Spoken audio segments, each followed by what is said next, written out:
Vida e Saúde de volta, a gente está falando sobre um assunto muito importante para a família. Vem para cá, doutora Maiara com a gente, ela que é doutora em Biologia Celular e Estrutural. Ela é autora de um artigo para a revista Vida e Saúde sobre vícios em videogames e hoje está nos ajudando a entender o tamanho do problema. Não só entender o problema, mas também entender caminhos possíveis para vencer o problema. Olha que bênção esse programa para você. Doutora Maiara, a gente começou a perceber que realmente o vício pode se instalar de maneira muito sutil, mas ele vai traçando as suas ramificações que vão atrapalhar a vida toda. Agora eu queria entender quais são os prejuízos causados pelos jogos de videogame. Eu quero convidar você aí de casa para chamar o seu filho, para chamar sua filha com carinho. Vem cá, eu estou assistindo um programa legal, vem aqui acompanhar. E você que é criança nos assistindo, aproveita para entender plenamente o que é que o videogame pode estar causando aí em você. Doutora, primeiro prejuízo que eu queria que a senhora comentasse aqui seria o problema de saúde física. Bom, na questão da saúde física, a gente pode citar vários elementos, né? Primeiro, a exposição prolongada às telas. A gente sabe que isso pode causar fadiga ocular, olhos secos, pode até influenciar em problemas mais graves como a miopia. Então, a exposição prolongada a telas, ela nunca é recomendada, né? A gente sabe disso. E os jogos de videogame prendem muito a atenção. Então, isso pode ser um prejuízo na questão da saúde física. Além disso, o sedentarismo, né, que é bastante comum quando a gente fala em videogames, as pessoas mencionam muito lesão por esforço repetitivo, ou enfim, qualquer outro problema de saúde relacionado ao sedentarismo, até questões cardíacas, de pressão, enfim, de inchaço, né, porque a pessoa fica muito tempo sentada, muito tempo na mesma posição, isso atrapalha muito a circulação.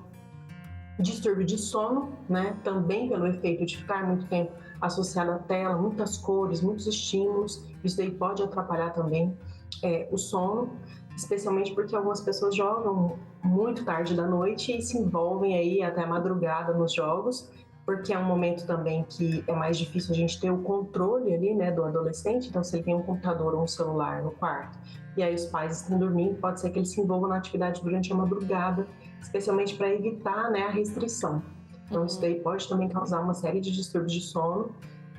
E, por fim, a lesão por esforço repetitivo, que eu tinha mencionado. Então, a pessoa fica jogando ali, né, clicando sempre no mouse, na mesma posição. Isso daí pode afetar tendões, músculo, causar dor e uma série de problemas que podem até se tornar permanentes na pessoa, né? Ela pode precisar até de cirurgias para reverter a questão. Tá. Agora, o próximo problema que eu queria ouvi-la comentando aqui, doutora, tem a ver com a diminuição da atenção. Parece até interessante falar, parece até o contrário, né? Porque a pessoa fica hiperfocada ali no jogo, mas isso vai gerar uma diminuição da atenção de outras atividades? Exatamente, porque o jogo ele traz uma série de estímulos, né?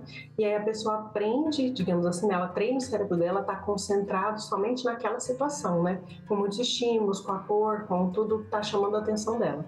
E no dia a dia, a gente não tem tantos estímulos assim, numa aula, numa palestra.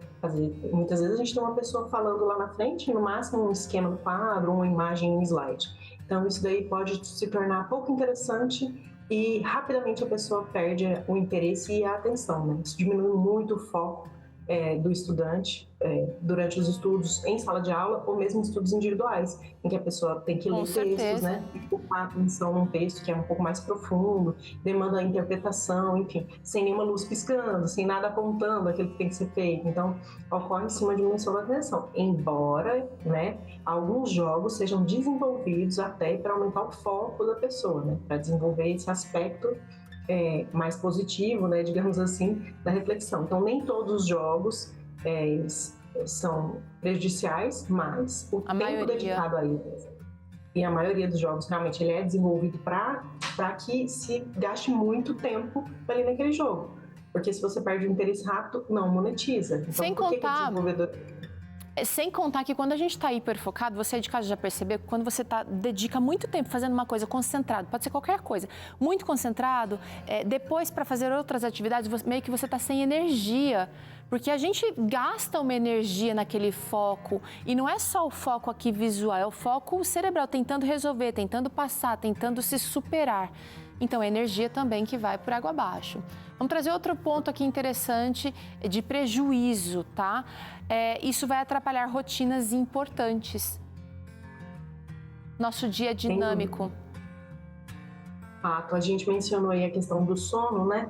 Então, se você atrapalha o sono, você tem algum distúrbio de sono, eu acho que isso é natural pra gente, né? Eu tô com um bebê recém-nascido, então a gente percebe que ele diminui muito o tempo de sono e isso diminui toda a sua atenção, atrapalha toda a sua rotina, a estruturação de atividades que você tinha que fazer, nem sempre você consegue fazer com a mesma energia, com o mesmo foco, com a mesma disposição.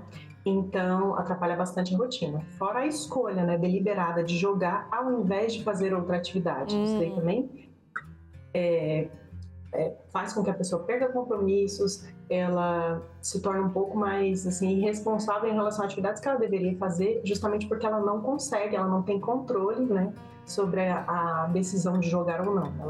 Ela precisa daquele jogo para ela manter o cérebro dela em paz, justamente pela questão da abstinência. Então, é uma falsa paz, né? É só curar o sentimento de abstinência, a falta que a dopamina está fazendo, sendo que você não resolve aquela questão de fato e os problemas só vão se acumulando.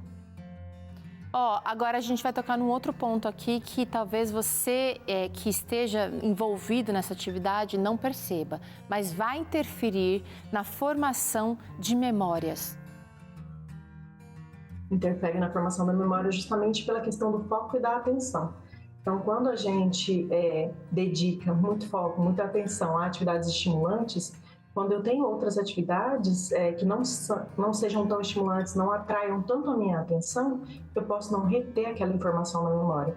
Então, para pessoas que estão estudando para concurso, para pessoas que, enfim, estão realizando outros tipos de atividade relacionada, então ela precisa, né, da memória, né, a gente precisa naturalmente, isso vai ficando cada vez mais falho. E até momentos familiares, momentos em que a gente, enfim, gostaria de recordar, a gente começa a perder o fio desses momentos, justamente porque o nosso cérebro ele vai precisar de cada vez mais estímulo para manter a memória e a atenção a momentos que não são tão estimulantes assim, né? A questão da realidade mesmo. Com certeza. Agora, esses outros dois pontos que eu quero trazer aqui juntos, doutora, foram mais assim... Vamos trazer. Olha, reduz a sensibilidade e empatia por causa das cenas violentas. E também nós temos aqui a questão da própria violência, né? O comportamento mais agressivo que despertou aí o interesse das autoridades públicas, porque isso começou a ser uma realidade infeliz da nossa vida. Então, acho que, assim, talvez esse alerta, né, mais intenso, ultimamente, nas últimas décadas, com relação ao uso do videogame, tenha acontecido justamente por conta desse excesso e dessa realização fora das telas. Fato, né? Existe, sim, uma relação direta aí entre os videogames violentos e o comportamento agressivo. Não só jogos violentos, né, mas...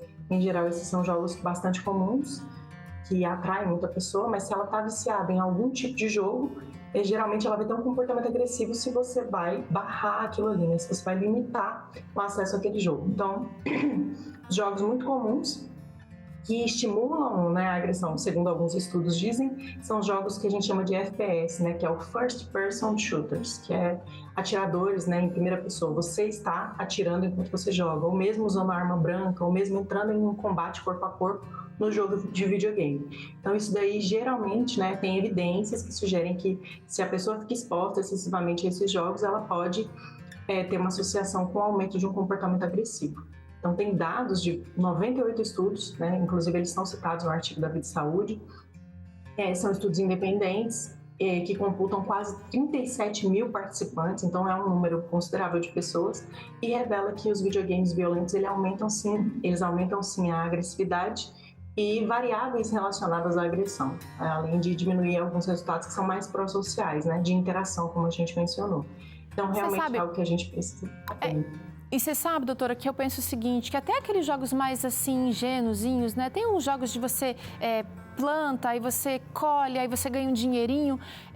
traz uma falsa ideia de que a vida é assim, se você meio que fazer um plano, ele vai acontecer facilmente. Porque para plantar e colher leva tempo e muito esforço, você tem que conseguir um comprador. A vida real é muito mais dura do que essa ideia que o jogo passa de que você pode conseguir qualquer coisa se dedicar um mínimo esforço. Então, assim, isso é uma coisa minha, tá? Não estou falando nem baseada em evidência científica, mas a gente pode, o tempo inteiro, viver uma realidade virtual que depois a nossa realidade, que é muito mais dura e depende do nosso esforço, do nosso empenho, vai deixar de ser interessante mesmo. Mas, por outro lado, você mencionou aqui, doutora, que em alguns casos existe indicação até de uso de jogos como uma ferramenta, por exemplo, para aumentar o foco. Existem maneiras saudáveis de desenvolver habilidades semelhantes às prometidas pelos videogames, doutora? Existe sim, né?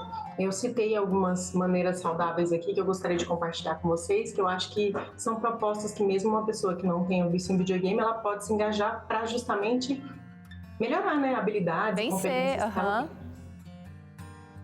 Então, por exemplo, o desenvolvimento cognitivo de raciocínio rápido que o jogo promete, a gente pode ter com jogos coletivos, jogos de tabuleiro junto com outras pessoas, quebra-cabeça, sudoku, que muitas pessoas gostam também, que desenvolve aí esse raciocínio lógico. Então, atividades que estimulem, né, a resolução de problemas, elas são bem interessantes, elas permitem que o indivíduo desenvolva essa habilidade que o jogo de videogame promete e de uma maneira mais livre dos malefícios, né? Então a gente colhe os benefícios e se afasta um pouco dos possíveis malefícios que o videogame traz.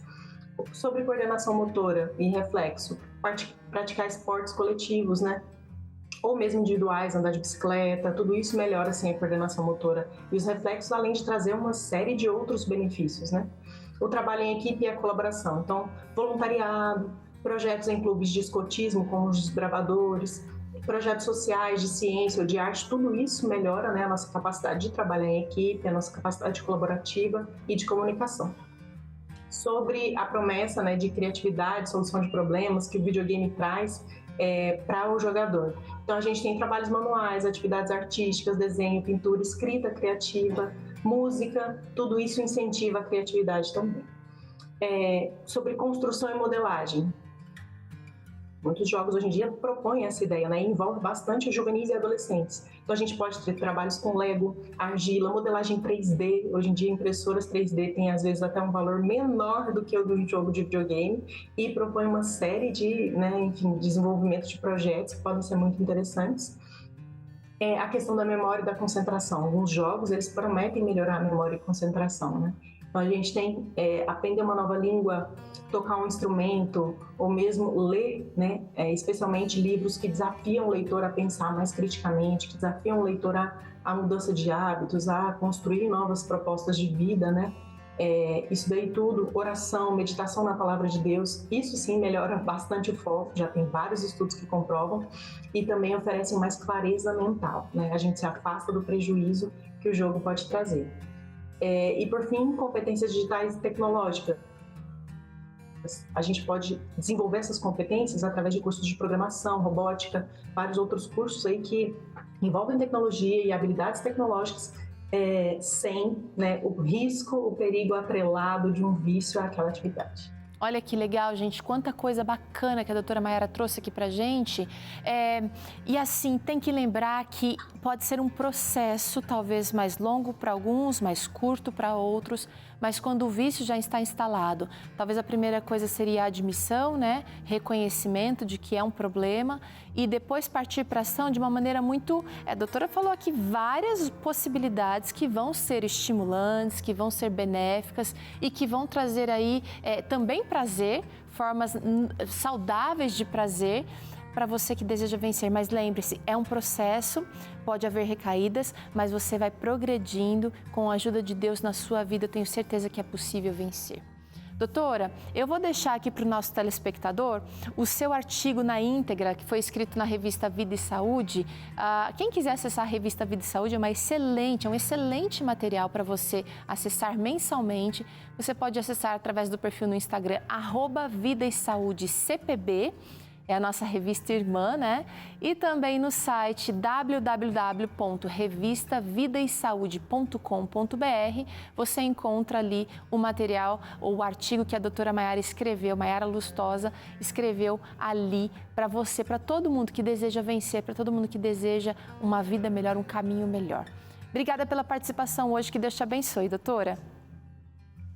Eu que agradeço, espero que tenha sido construtivo aí para as pessoas que estão assistindo e que as dicas possam ser aplicadas mesmo, né, na vida para se afastar dos vícios e se aproximar mais daquilo que traz clareza mental, paz de espírito real e felicidade verdadeira. Eu também desejo isso. Obrigada, doutora. Muito bem, olha, eu quero conversar com você um pouquinho sobre esse momento especial que a gente está passando aqui durante esse mês todinho. Nós temos mais de 11 milhões de brasileiros que estão na luta contra a depressão. Não é uma batalha fácil. Ela traz muita angústia, muito sofrimento, muita dor. E por isso, nós aqui da Novo Tempo queremos distribuir gratuitamente uma nova edição da revista Esperança, Mente Feliz. Você já tem ouvido a gente falando aqui sobre ela e ela vai ser um material muito importante para ajudar as pessoas no enfrentamento de problemas emocionais. Você também pode fazer parte dessa resposta atuando de maneira prática, fazendo uma doação extra para que os anjos da esperança possam imprimir e enviar essa nova revista Esperança Mente Feliz para mais e mais pessoas. Você pode doar agora, inclusive, fazendo um Pix para a gente. Qualquer valor é bem-vindo e vai ser útil nesse projeto, tá? A nossa chave Pix é o e-mail anjos@novotempo.com. Não sabe fazer? Quer que eu te explique? Vamos lá, ó. Você pode abrir o aplicativo do banco aí no seu celular. Aí você clica na aba Pix. Cada banco tem um caminho diferente, mas todos têm o Pix muito próximos aí da primeira tela. Aí você seleciona a opção da chave de e-mail ali para fazer esse Pix. E é só colocar o e-mail anjos@novotempo.com.